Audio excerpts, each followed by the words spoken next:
गृहस्थ जीवन में पति पत्नी मानो परस्पर याचक हैं। पति पत्नी से प्रेम मांगता है और पत्नी पति से।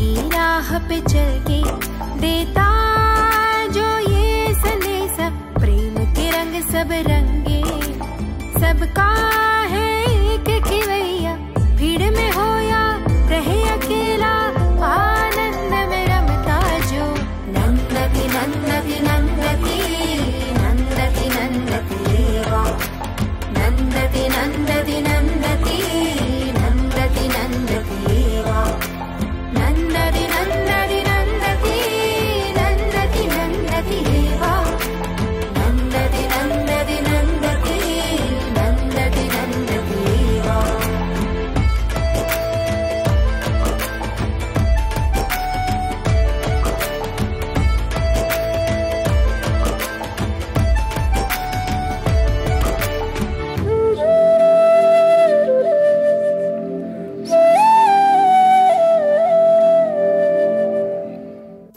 जब तपाग्नि से प्राण तपेंगे तभी मुक्ति के स्वप्न ढलेंगे, उसको छूकर मृत सांसें भी होंगी चिंगारी की माला। तप को साधु संतों ने ऊर्जा ऊष्मा कहा है, ऐसी ऊर्जा जिसे आमतौर से मनुष्य इंद्रियों की बहिर्मुखी क्रियाओं में गंवा देता है।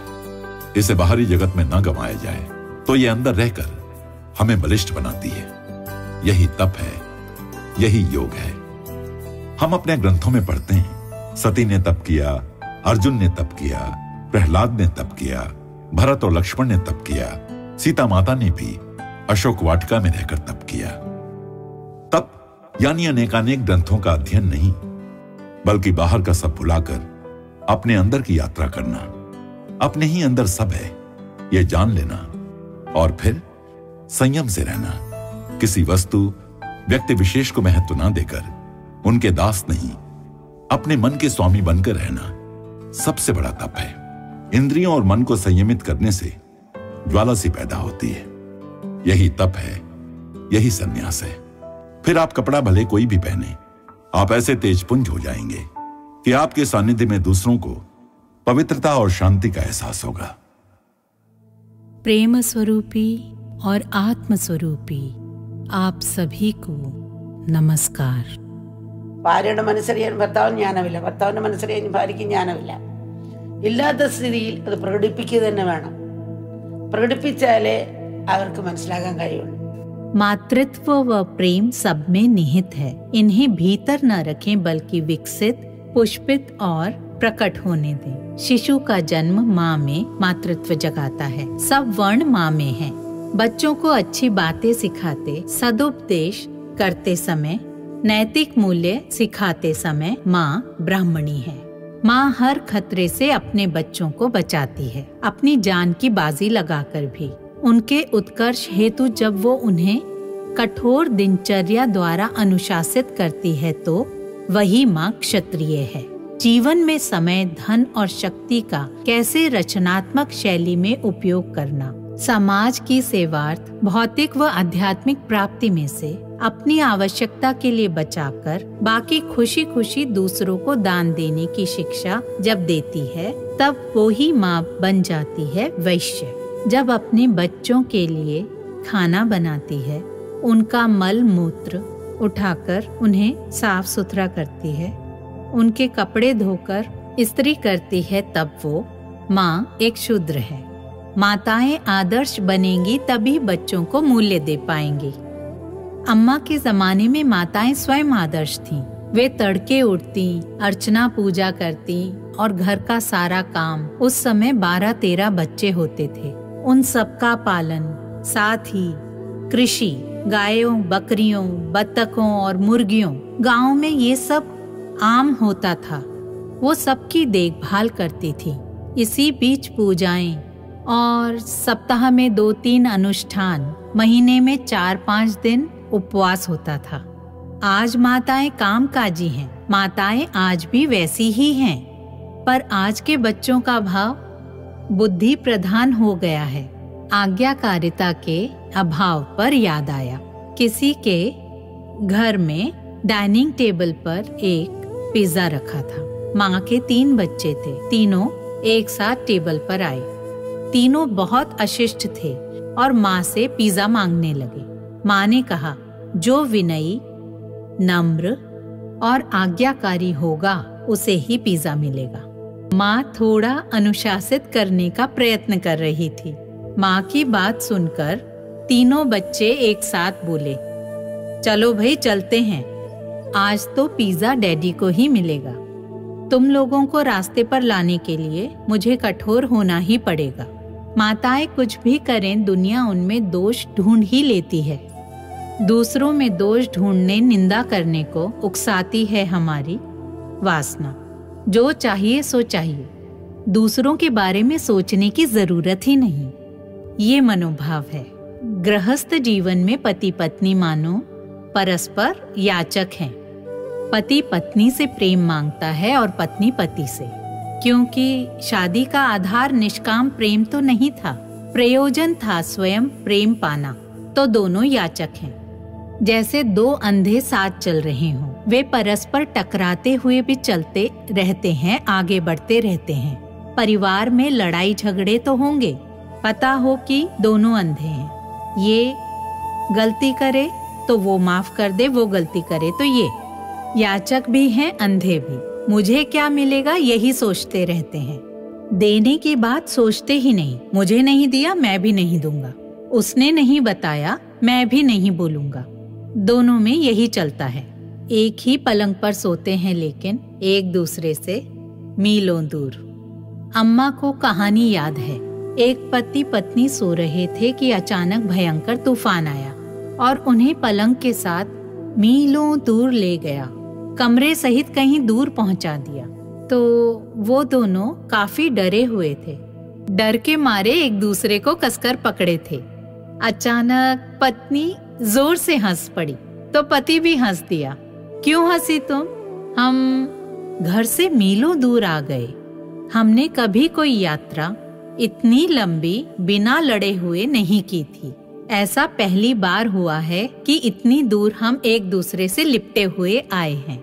इसलिए मैं हंसी और तुम? मैं भी इसीलिए हंसा, पति बोला। अक्सर कहीं जाने से पहले दोनों में जोरों का झगड़ा होता था। फिर रास्ते में भी झगड़े होते थे। जो एक को पसंद है वो दूसरे को नहीं। नतीजा झगड़ा। बेचारे बच्चों को प्रेम मिलता ही नहीं। कई बच्चे बताते हैं, माँ छोटे भाई की देखभाल करती रहती है, कंप्यूटर पर काम करती रहती है, डैडी अपने कंप्यूटर पर, कोई मुझ पर ध्यान नहीं देता। अम्मा, बच्चों के साथ अब खुलकर बात करने, खेलने, मस्ती, लड़ाई या प्यार करने वाला कोई नहीं रहा। ना अब दादा दादी साथ रहते हैं। संयुक्त परिवार नहीं रहे, परिवार ही नहीं रहे। जब पति पत्नी को एक दूसरे का मन पढ़ना न आता हो तो भावनाओं की अभिव्यक्ति आवश्यक है। अभिव्यक्त करेंगे तभी तो समझ सकेंगे। शहद पत्थर में छिपाए रखने से क्या प्रयोजन? अंदर है सब जानते हैं। अभिव्यक्त करना चाहिए।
5 घंटों की धीमी यात्रा के बाद मूसलाधार बारिश में अम्मा का कारवां हॉलैंड के हॉटन सेंटर में पहुंचा, जहां कार्यक्रम होने वाले थे। अम्मा पहुंच गईं और भक्तजन अब भी हॉल की व्यवस्था में जुटे थे। लेकिन ज्यों ही अम्मा ने हॉल में प्रवेश किया, भक्त जल्दी से दौड़कर आ गए, जानकर के उनके सपने सच होने वाले हैं। अंततः उनकी मां लौट आई हैं। लेकिन अम्मा की हमेशा कोशिश रहती है कि उनके बच्चे अंतर्मुखी हों, ताकि अपने स्वरूप को जान सकें। इसलिए अम्मा सबके साथ ध्यान करने बैठ गईं। यद्यपि अम्मा के बच्चे अम्मा को देखकर उत्तेजित थे, फिर भी वे उस व्यक्तित्व के समीप बैठकर शांति का आनंद ले रहे थे, जिससे संपूर्ण विश्व के लिए शांति निश्चित होती है।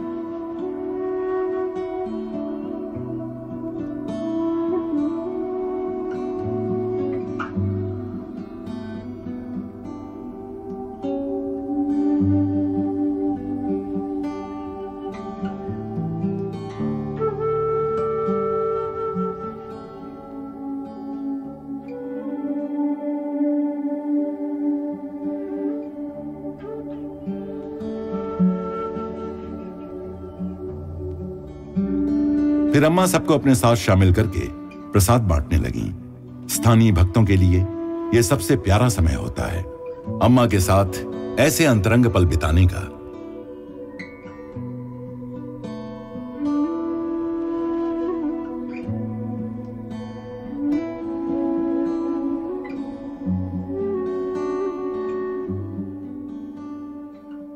हॉलैंड का गौरव इसकी संस्कृति, अनूठी कला, वास्तुशिल्प कला, नहरें और लैंडस्केपिंग है।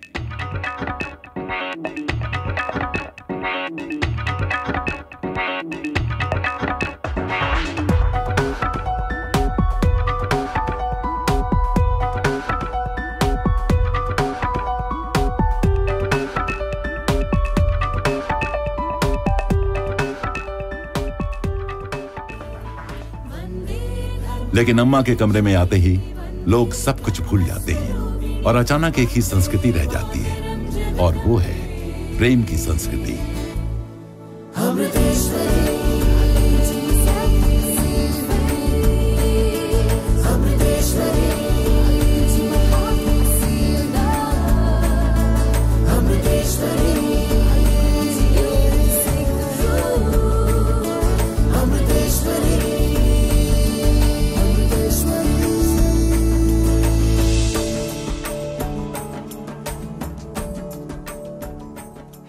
गणमान्य लोगों ने अम्मा को हार पहनाकर स्वागत किया।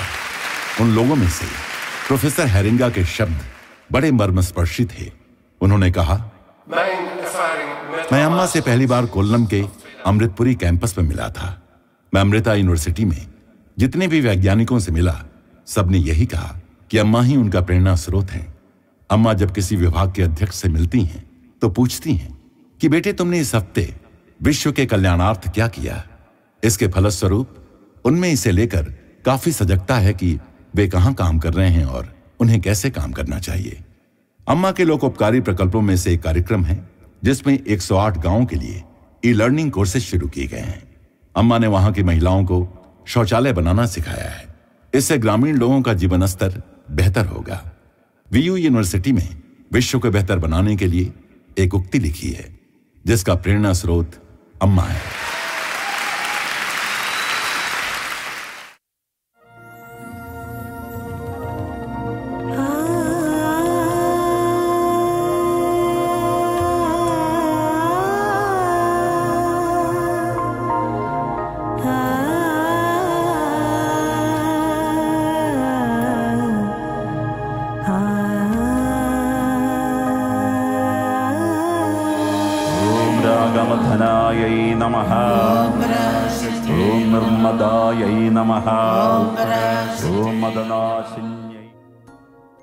नीदरलैंड के भक्तों के दर्शन शुरू हुए तो भावनाओं का सैलाब आ गया। चाहे कोई भक्त हंस रहा था, आंसू बहा रहा था या अम्मा को निहारे जा रहा था, सब में आभार का भाव महसूस किया जा सकता था। कोई आपको सिर्फ और सिर्फ प्रेम बांटना चाहता हो, ऐसा अक्सर देखने में नहीं आता। दुनिया में कोई एक ऐसा व्यक्ति है, यह जानकर बड़ी राहत और आशा का भाव पैदा होता है। अम्ब जगदोधारिणी मां, जय मां जय मां जय मां। अम्बानंद रूपिणी मां, अम्बानंद रूपिणी मां, जय मां जय मां जय। अम्मा से प्राप्ति नवचेतना पाकर भूमिका निभाने और अपने आसपास के लोगों के जीवन में भी खुशियां बांटने दुनिया में वापस लौट जाते हैं। अम्मा का जीवन ही अपने संपूर्ण अस्तित्व से समस्त विश्व में प्रेम फैलाने का एक चक्र है।